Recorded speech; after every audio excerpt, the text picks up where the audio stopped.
विद्यार्थी मित्रांनो, वाणिज्य संघटन आणि व्यवस्थापन या विषयातील प्रकरण क्रमांक 6 व्यवसायाची सामाजिक जबाबदारी या प्रकरणामध्ये आपण व्यवसायाच्या वेगवेगळ्या घटकाप्रतीच्या सामाजिक जबाबदारींचा विचार करत आहोत। यामध्ये आजच्या भागात व्यवसायाची ग्राहकाप्रतीची सामाजिक जबाबदारी या घटकाचा आपण विचार करणार आहोत। तर साधारणपणे व्यवसाय आणि ग्राहक यांचा जर आपण संबंध विचारात घेतला तर कोणत्याही व्यवसायाचं अंतिम ध्येय किंवा अंतिम उद्दिष्ट हे नफा प्राप्ती असते। मग व्यवसायाचं अंतिम ध्येय साध्य करणे हे केवळ ग्राहकाच्या प्रतिसादावर अवलंबून आहे। कारण व्यवसायातील कच्चा माल, व्यवसायाचं भांडवल, व्यवसायाची यंत्रसामुग्री, व्यवसायाचे कर्मचारी या सर्व घटकांना कार्यान्वित करणे, उत्पादन करणे, वस्तूची विक्री करणे आणि त्यातून नफा कमवणे हे जर उद्दिष्ट व्यवसायाला साध्य करायचं असेल तर जोपर्यंत संबंधित व्यवसायाच्या वस्तू किंवा सेवेला ग्राहकाचा प्रतिसाद मिळत नाही तोपर्यंत व्यवसायाची उद्दिष्टे साध्य होऊ शकत नाहीत। म्हणून असं म्हटलं जातं की कोणत्याही व्यवसायाचं अंतिम ध्येय हे ग्राहकांचा प्रतिसाद मिळविणे असतं। म्हणून या ग्राहकाविषयी व्यवसायास विविध सामाजिक जबाबदाऱ्या पार पाडाव्या लागतात। म्हणून व्यवसायातील ग्राहकाचं महत्त्व जर आपण विचारात घेतलं तर असं म्हटलं जातं की ग्राहक हा बाजारपेठेचा राजा आहे आणि कोणत्याही व्यवसायाचं ध्येय, व्यवसायाचा उद्देश हा ग्राहकाच्या प्रतिसादावर अवलंबून असतो। म्हणून ग्राहकाशिवाय कोणताही व्यवसाय चालू शकत नाही। मग या ग्राहकाचा विश्वास संपादन करणे, ग्राहकाकडे सकारात्मक दृष्टिकोनातून पाहणे हे अतिशय महत्त्वाचं आहे। मोहनदास करमचंद गांधी असं म्हणतात की ग्राहक हे आपल्या व्यवसायाचं दैवत आहे। म्हणजे ग्राहकाला आपण वस्तू किंवा सेवा उपलब्ध करून देतो म्हणजे आपण त्याच्यावर उपकार करत नाहीये। ग्राहक आपल्याकडून वस्तू किंवा सेवा खरेदी करतो म्हणजे तो आपल्याला संधी देतोय। कारण आजच्या स्पर्धेच्या बाजारपेठेमध्ये अनेक पर्याय उपलब्ध आहेत। याच्यापैकी ग्राहक आपली निवड करतो म्हणजे ग्राहक आपल्याला संधी देतो असं प्रत्येक व्यावसायिकाला मानलं पाहिजे। म्हणून व्यावसायिकाला ग्राहकाप्रतीच्या वेगवेगळ्या जबाबदाऱ्या पार पाडाव्या लागतात। यामध्ये पहिली जबाबदारी आहे की उत्कृष्ट दर्जाचे उत्पादन करणे। आता उत्कृष्ट दर्जाचे उत्पादन करणे म्हणजे प्रत्येक व्यावसायिकानं ग्राहकाला दर्जेदार वस्तू किंवा सेवा उपलब्ध करून दिल्या पाहिजे। मग दर्जेदार वस्तू किंवा सेवा उपलब्ध करून द्यायच्या असतील तर व्यावसायिकानं व्यवसायामध्ये अंतर्गत गुणवत्ता सुरक्षा योजना किंवा अंतर्गत गुणवत्ता कक्ष निर्माण केला पाहिजे, ज्याला आपण IQSC म्हणतो, इंटरनल क्वालिटी अश्युरन्स सेल। म्हणजे दर्जाची हमी देणारी व्यवसायातली कक्षा, ज्यामध्ये व्यवसायातून दर्जेदार उत्पादनासाठी दर्जेदार कच्चा माल खरेदी करणं, दर्जेदार पद्धतीने उत्पादन करणे आणि ग्राहकांना दर्जेदार वस्तू उपलब्ध करून देणे यासाठी प्रत्येक व्यावसायिकानं ग्राहकास ISO प्रमाणित उत्पादने उत्पादित करून दिली पाहिजे, जेणेकरून ग्राहकांची फसवणूक होणार नाही। कारण का सर्वसामान्य ग्राहकांचा जेव्हा आपण विचार करतो त्यावेळेला ग्राहक हा उत्पादनाचा दर्जा तपासू शकत नाही किंवा ग्राहकाचा उत्पादनाचा दर्जा कसा चेक करावा याविषयीचा तितका अभ्यास नाही। म्हणून प्रत्येक व्यावसायिकानं वस्तू किंवा सेवेचं उत्पादन करताना ती वस्तू दर्जेदार उत्पादन करून त्या वस्तूला ISO सर्टिफिकेट मिळविणं आणि ग्राहकाला दर्जेदार वस्तू उपलब्ध करून देणे ही प्रत्येक व्यावसायिकाची ग्राहकाबद्दलची जबाबदारी आहे. त्यानंतर ग्राहकाबद्दलची व्यावसायिकाची महत्वाची जबाबदारी योग्य किमतीमध्ये वस्तू किंवा सेवा उपलब्ध करून देणे. म्हणजे व्यावसायिकाने ग्राहकाकडून कोणत्याही परिस्थितीत नफेखोरीच्या उद्देशाने जास्तीची किंमत आकारू नये, म्हणजेच ग्राहकाचं आर्थिक शोषण करू नये. मग यासाठी व्यावसायिकाने काय करावं की उत्पादनावर वस्तूच्या किमती छापाव्यात आणि त्या उत्पादनावर जी MRP आहे, मॅक्सिमम रिटेल प्राइस, यापेक्षा कोणत्याही परिस्थितीत संबंधित उत्पादनासाठी अधिक किंमत आकारू नये. तसेच उत्पादनावर ज्या किमती आहेत या किमतीशिवाय इतर छुपे कर आकारू नये. म्हणजे जर उत्पादनासंबंधीचे काही कर सरकारने ठरवून दिले असतील तर त्याचा स्पष्ट उल्लेख व्यावसायिकानं उत्पादनावर केला पाहिजे. म्हणजे इन्क्लूड ऑफ ऑल टॅक्सेस किंवा एक्सक्लुडिंग टॅक्सेस, म्हणजे करासहित किंवा कराशिवाय या ज्या किमती आहेत या किमती उत्पादकांनी व्यावसायिकांनी उत्पादनावर छापल्या पाहिजेत आणि ग्राहकांना योग्य किमतीत दर्जेदार वस्तू उपलब्ध करून दिल्या पाहिजेत. त्यानंतर ग्राहकासंबंधीची व्यावसायिकाची महत्वाची जबाबदारी म्हणजे ग्राहकाची सुरक्षितता. वास्तविक पाहता ग्राहकाचं आरोग्य आणि ग्राहकाचं जीवन धोक्यात येऊ नये अशा वस्तू किंवा सेवाचं उत्पादन करणे ही व्यावसायिकाची जबाबदारी आहे. म्हणजेच ग्राहकाच्या आरोग्याला असुरक्षित असलेल्या वस्तूचं उत्पादन आणि वितरण व्यावसायिकानं करू नये. कारण का थोड्याशा जास्तीच्या पैशासाठी जर व्यावसायिकानं ग्राहकाच्या आरोग्याचा विचार न करता, ग्राहकाच्या जीविताचा विचार न करता वस्तूचं उत्पादन केलं, सेवेचं उत्पादन केलं आणि त्या वस्तू व सेवा वितरित केल्या तर यामुळं ग्राहकाच्या आरोग्याला धोका निर्माण होऊ शकतो. आणि हा जो धोका आहे हा धोका कोणत्याही आर्थिक भरपाईतून भरून काढता येत नाही. म्हणून प्रत्येक व्यावसायिकानं ग्राहकाला आरोग्यदायी आणि सुरक्षित वस्तूचं उत्पादन आणि वितरण करणे ही व्यावसायिकाची जबाबदारी आहे. बऱ्याचदा आपण पाहतो की वस्तूमध्ये भेसळ केली जाते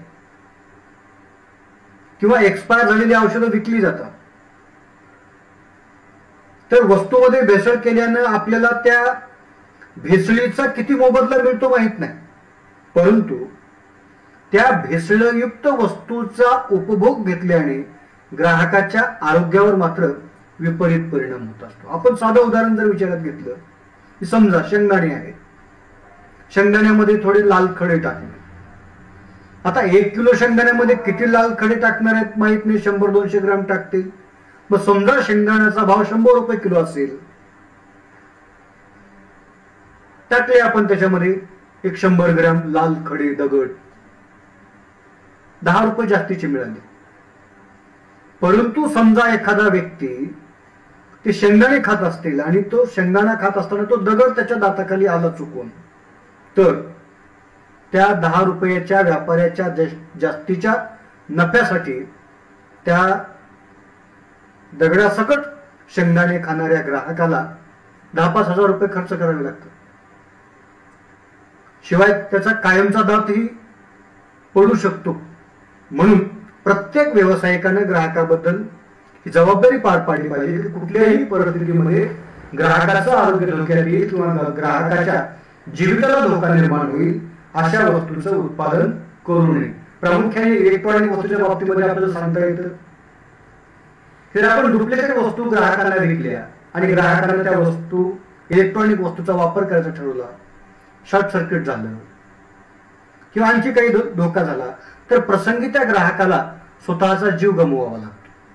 आणि मग या डुप्लिकेट वस्तूतून व्यापाऱ्याला किती नफा मिळणार आहे आणि ग्राहकावर ते किती बेतणार आहे याचा विचार व्यावसायिकानं करून ग्राहकाला सुरक्षित आरोग्यदायी आणि जीवितास धोका न पोहोचविणाऱ्या वस्तूचं उत्पादन आणि वितरण करणं ही व्यावसायिकाची जबाबदारी आहे. त्यानंतर व्यावसायिकाची महत्वाची जबाबदारी की ग्राहकांना जाहिरातीतील प्रामाणिकपणा जपला पाहिजे.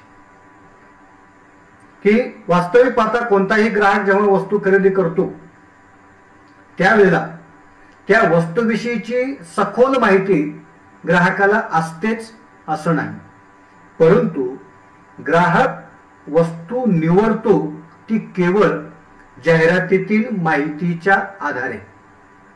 परंतु या जाहिरातीमध्ये जी माहिती वस्तूबद्दल दिली जाते ही माहिती वास्तव असणं ही व्यावसायिकाची जबाबदारी आहे.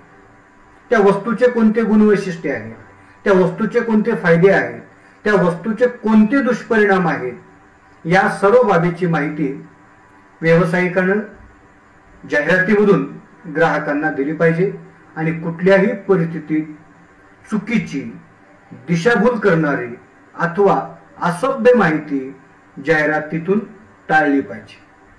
आज जर आपण प्रत्यक्षात विचार केला की प्रत्येक वस्तूच्या उत्पादनांची जी जाहिरात आपण पाहतो ही जाहिरात त्या वस्तूच्या गुणवैशिष्ट्याबद्दल, फायद्याबद्दल कमी माहिती देते आणि वस्तूमध्ये जे नाही त्याच्याबद्दलची अधिक माहिती देते. की समजा फेअर अँड लव्हलीचे आपण उदाहरण घेतलं की फेअर अँड लव्हलीमध्ये जाहिरातीत सांगितलं जातं की 14 दिवसात काळ्याचा गोरा होते का प्रत्यक्षात? प्रत्यक्षात तसं आपल्याला दिसून येत नाही. किंवा आता 10% एक्स्ट्रा क्रीम. मग जेव्हा आपण ही जाहिरात पाहतो त्यावेळेला आपल्याला वाटतं की त्याच किमतीमध्ये जर 10% एक्स्ट्रा क्रीम मिळत असेल तर आपण ती खरेदी करूया. आणि होते काय प्रत्यक्षात? त्या पाऊचमध्ये 10% वजन एक्स्ट्रा असतं परंतु क्रीम एक्स्ट्रा नसतं, तर तितक्या वजनाची हवा त्या ट्यूबमध्ये भरली जाते, त्या पाऊचमध्ये भरली जाते आणि मग तितकं वजन आपल्याला जास्त दिसलं की आपण त्या वस्तू खरेदी करतो. म्हणून प्रत्येक व्यावसायिकाची ग्राहकाबद्दलची ही जबाबदारी आहे की ग्राहकानं जाहिरातीमधील प्रामाणिकपणा राखला पाहिजे. जे वस्तूमध्ये वास्तव आहे, जे वस्तूचे फायदे आहेत, जे दुष्परिणाम आहेत याची वास्तव माहिती ग्राहकांना दिली पाहिजे, जेणेकरून त्या अवास्तव आमिषाला बळी पडून ग्राहकाचं नुकसान होणार नाही. त्यानंतर ग्राहकाची महत्वाची ग्राहकाबद्दलची जबाबदारी म्हणजे विक्रीयेतर सेवा, विक्री नंतरच्या सेवा. म्हणजे वास्तविक पाहता ग्राहकाच्या खिशातला पैसा आपल्या गल्ल्यात आला आणि आपल्या दुकानातली वस्तू ग्राहकाच्या घरात गेली म्हणजे व्यावसायिकाची जबाबदारी संपली किंवा व्यवसायाचा उद्देश साध्य झाला असं आपण म्हणू शकत नाही. कारण का? कशी तरी करून ती वस्तू जर आपण ग्राहकाच्या गळी उतरवली आणि ग्राहकाच्या घरी गेल्यानंतर समजा त्या वस्तूमध्ये आपण विकताना जे वैशिष्ट्ये सांगितली होती, जो विकताना आपण दर्जाची हमी दिली होती, ती वैशिष्ट्ये किंवा तो दर्जा किंवा तितका काळ ती वस्तू टिकत नाही, यावेळेला ग्राहक काय करतो की आपण तर ती वस्तू पुन्हा विकत घेतच नाही, शिवाय इतरांना सुद्धा ती वस्तू खरेदी करू नये असा सल्ला देत असतो. म्हणून प्रत्येक व्यावसायिकानं ग्राहकाला वस्तूची गुणवत्ता, वस्तूचा दर्जा, वस्तूचा टिकाऊपणा आणि समजा वस्तू खराब झालीच तर त्या वस्तूच्या दुरुस्तीची हमी इत्यादी विषयीची जी ग्राहकाला हमी दिलेली असते या हमी संबंधीची पूर्तता व्यावसायिकाने केली पाहिजे. म्हणजे गॅरंटी आणि वॉरंटी या संबंधीच्या अटींचं पालन करून व्यावसायिकाने ग्राहकांना विक्री नंतरच्या सेवा उपलब्ध करून दिल्या पाहिजेत. तरच ग्राहक आणि व्यवसाय संस्था यातील संबंध सुधारतील आणि पर्यायाने व्यवसायाची उद्दिष्टे साध्य होण्यास मदत होईल. त्यानंतर व्यवसायाची ग्राहकाबद्दलची एक महत्वाची जबाबदारी ही संशोधन आणि विकास विभाग चालविणे. प्रत्येक ग्राहकाच्या मानसिकतेचा जर आपण आज विचार केला तर ग्राहकाला सातत्याने वस्तूमध्ये बदल हवा आहे, वस्तूमध्ये नाविन्य हवे आहे, वस्तूमध्ये परिवर्तन हवं आहे, वस्तूमध्ये सृजनशीलता, कल्पकता हवी आहे. मग ही सृजनशीलता, कल्पकता किंवा बदल जर उत्पादनामध्ये आणायचे असतील तर व्यावसायिकांना सातत्याने उत्पादनाबाबत संशोधन केलं पाहिजे. यासाठी व्यवसायात स्वतंत्रपणे संशोधन आणि विकास, रिसर्च अँड डेव्हलपमेंट डिपार्टमेंट चालविलं पाहिजे. आणि या डिपार्टमेंट अंतर्गत आपण ज्या वस्तूचं उत्पादन करतो त्या वस्तूच्या उत्पादनाचे, कच्च्या मालाचे विविध पर्याय कोणकोणते आहेत, उत्पादनाच्या तंत्रज्ञानाचे विविध पर्याय कोणते कोणते आहेत, उत्पादनाच्या विविध पद्धती कोणकोणत्या आहेत, आणि या वस्तूच्या उत्पादनाचा खर्च कसा कमी करता येईल, या वस्तूचा दर्जा कसा सुधारता येईल, या वस्तूच्या उत्पादनाच्या किमती कशा कमी करता येईल, किंवा वस्तूचा आकार, वस्तूचा रंग, वस्तूची वैशिष्ट्ये याच्यामध्ये अजून कशी सुधारणा करता येईल. याशिवाय वस्तूमध्ये विविधता कशी आणता येईल या दृष्टीने सातत्याने व्यवसायामध्ये संशोधन करणे आणि ग्राहकाला त्यांच्या अपेक्षांची, गरजांची पूर्तता करता येतील अशी उत्पादने किंवा सेवा उपलब्ध करून देणे ही ग्राहकाप्रतीची व्यवसायाची जबाबदारी आहे. त्यानंतर व्यवसायाची ग्राहकाप्रतीची जबाबदारी म्हणजे वस्तूचा नियमित पुरवठा करणे.